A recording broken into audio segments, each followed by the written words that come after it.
Hi guys! So, meron tayong empanada today. Tikman natin siya guys. Tikman natin siya kung masarap. Hindi tayo masarap yun. Tikman.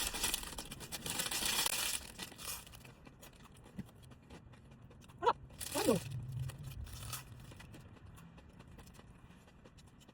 Harap.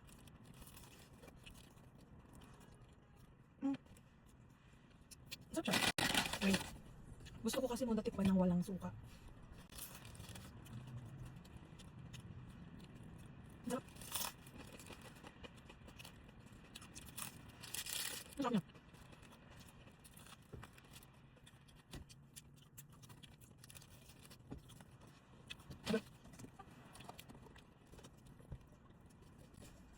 Yung suka nila, masarap din.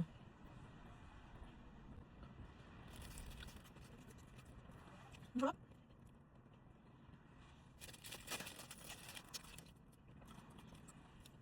Ano? Diba sabi ko sa inyo, hindi talaga ako magpo-promote or hindi ko siya i-upload sa social media ko kung hindi masarap. So, trivia. Okay. Pangalawa ko ng empanada to sa restaurant na to. And,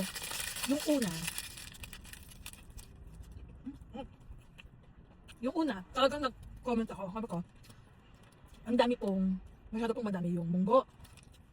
Tapos ang konti ng papaya. Pero masarap talaga yung dough, so umpisa ka lang. Ang galang. So, yun nasa ito, diba? Tapos, hindi to free guys, hindi to sponsored. And then, tanong ulit ako. Sabi ko, ate, nag-improve na ba yung empanada niya? Ay, hindi pala. So, sinabi ko yun, diba? So, after ko minessage yung may-ari, hindi, syempre, comment ko yun, no? Nasarapan ako sa dough, pero masyado kasing madami yung munggo, okay? Tapos, hindi naman kami sobrang close, okay, hindi kami close, pero nakausap ko nga lang siya na regarding nga dun sa empanada, sabi niya may empanada nga daw siya. Tapos yung una nga, hindi ko talaga pinost kasi nga kung hindi talaga ako nasasarapan, hindi ko talaga siya ipapost, okay? And kung nakikita niyo ito na pinost ko, ibig sabihin, masarap na. So nag-improve na talaga yung empanada nila. Siguro nakaka 1, 2, 2 bahay, tapos 3 store. So 5 empanada na yung natitikman ko dito sa Canada. Sa Winnipeg, okay? So out of 5, ngayon ang i-recommend ko is 3. Yung 2 bahay, masarap talaga siya. Kaso nga lang, ang difference is, yung isa, sobrang layo sa amin, hindi ko siya na-i-post, sobrang layo sa amin. At the same time, ang liit niya. Okay, maliit siya. Hindi katulad nito, pati yung una ko talaga na pinost, malaki. So, in terms of price, is $6 doon. Kahit nga frozen, $6 siya, imbis na $5 lang, diba? Masarap siya, ganun. Pero mas babalik ako pa rin yung kabila. Yung una ko talaga, yung unang video. Pero ngayon, kung gusto niyo talaga sa legit na shop, as in real shop, na anytime, pwede ninyong puntahan ito. Nag-offer sila ng empanada. All year round actually, sabi nila. And, masarap talaga. Mas madami na ngayon yung papaya. Yeah, mas madami na yung papaya. Compared din dati, sobrang madami munggo.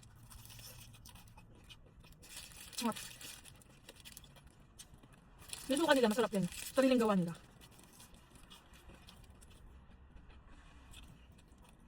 Hindi rin siya ganun ka-greasy guys.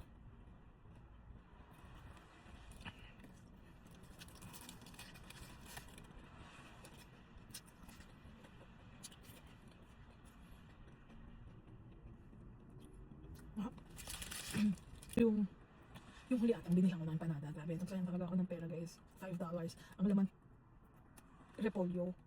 Pero talagang hindi masarap. May talaga ako nasarapan eh. Hello. Ito naman siya pinost.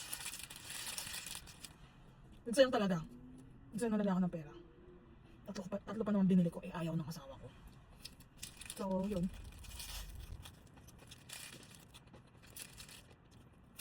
Ang dami ng laman guys.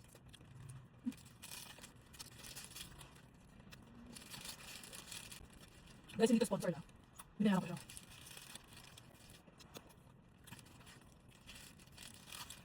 Masarap.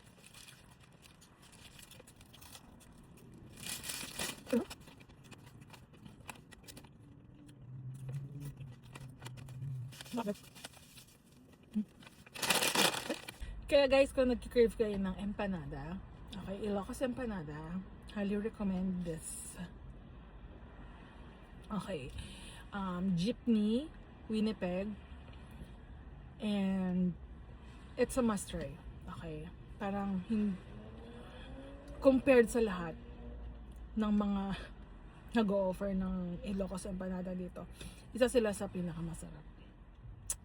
So, yeah. So, sa akin, for all the stores na nag-o-offer, number one sila. Pero, kung isasama ko yung dalawang nag-o-offer sa bahay, siguro for me, pangalawa sila. Kaya yun. Thank you!